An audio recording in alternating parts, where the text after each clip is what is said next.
The communists took over, when King Zahir Shah of Afghanistan was overthrown and the communists took over, we took no interest. I read a little story that in our embassy over there, we had one person who could speak Pashto. A total of one person who could speak Pashto. So we completely neglected it. It was not that important to us. And now where are we? And the ironic part of the situation of Afghanistan is we are fighting the same people that we supported against the Soviet Union.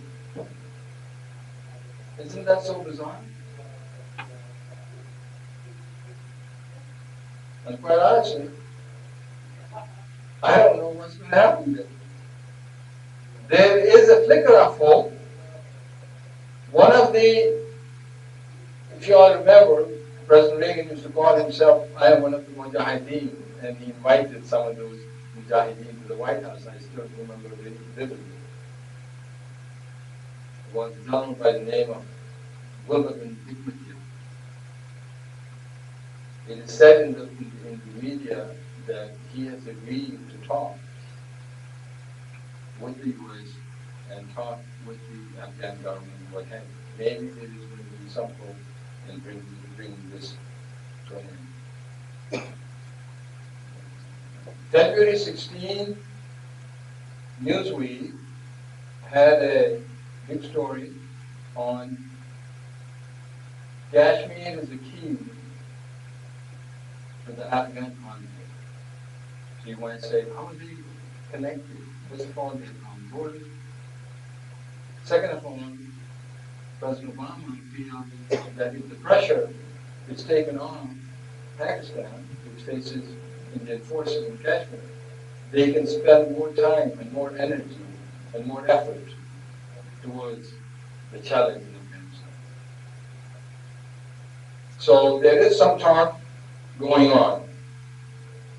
Now, President Obama, as you know, that's number 4. President Obama made that speech in Cairo.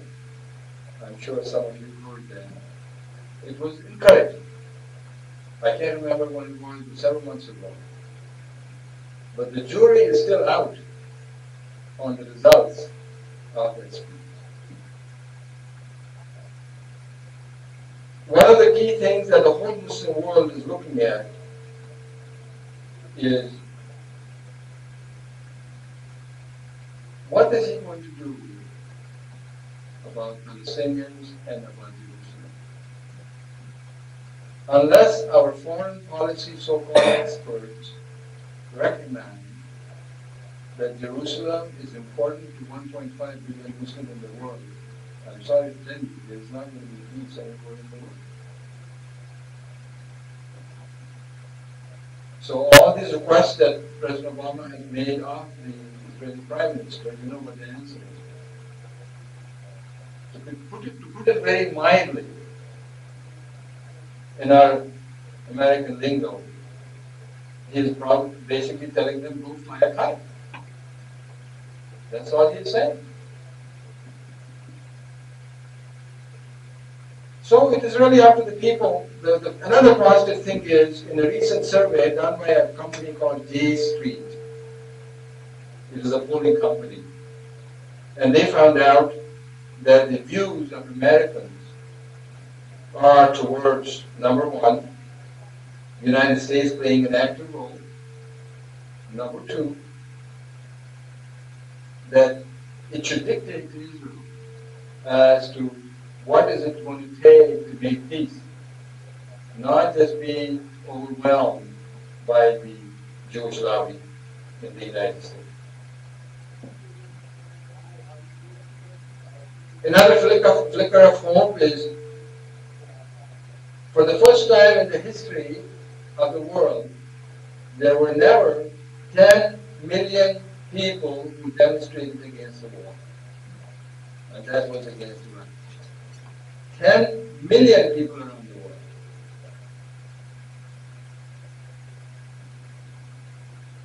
And that war is not over. Today was a very bloody day. When I came here before that, I was watching the news, and there were 6 explosions in Baghdad. So the world is moving. Yet. There's an organization called Nuclear Age Peace Foundation, formed in 1992. I have a book I brought it on purpose to show you, written by one of the founders of Nuclear Age Peace Foundation, of which I'm a member, David Krieger and Daisaku Ikeda. Daisaku Ikeda is a well-known Japanese peacemaker. They wrote a book called Choose Hope. If you come across a book, it's worth buying and reading. And their goal is to completely abolish nuclear weapons. This theory of nuclear weapons being the deterrent is only a theory. It's a myth.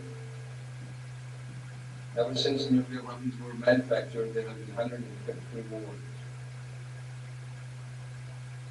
So the other flicker of hope is, as you know, the United States and the Republic of Russia, Russian Republic, recently signed an agreement where each of the countries is going to reduce their weapons by 1/3.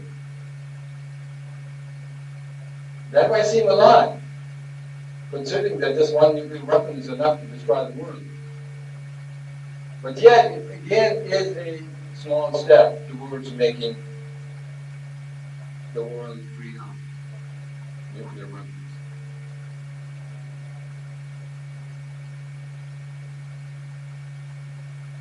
We are soon going to be conducting at the International Peace Museum in the fall, I hope, seminars and workshops and training on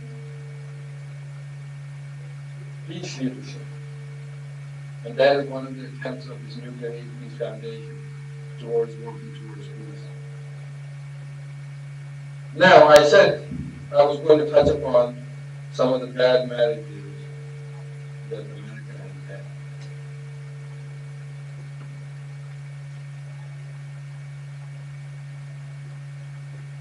You know, I read a very interesting magazine the other day where it said, the heartbreaking truth is that officials at the top level of the U.S. government knew they could not win in Vietnam.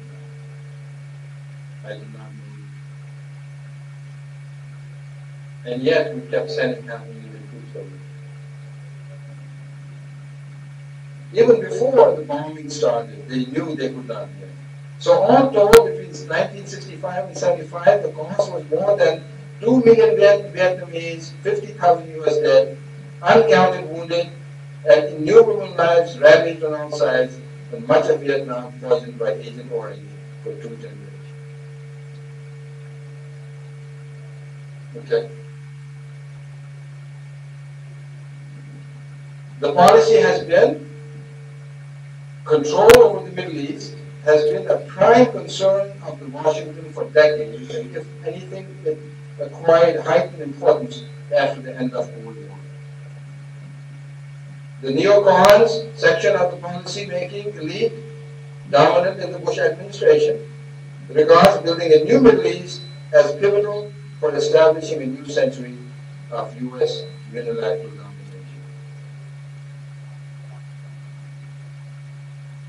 And of course, as I said a couple of times, the strategic alliance between the United States and Israel and the influence of blank check for Israel advocates in U.S. political life is also a big factor pressing for the United States forever policy in the Middle East. One factor that I would really like to mention, being in the university, most of the attendees here are students and the youth.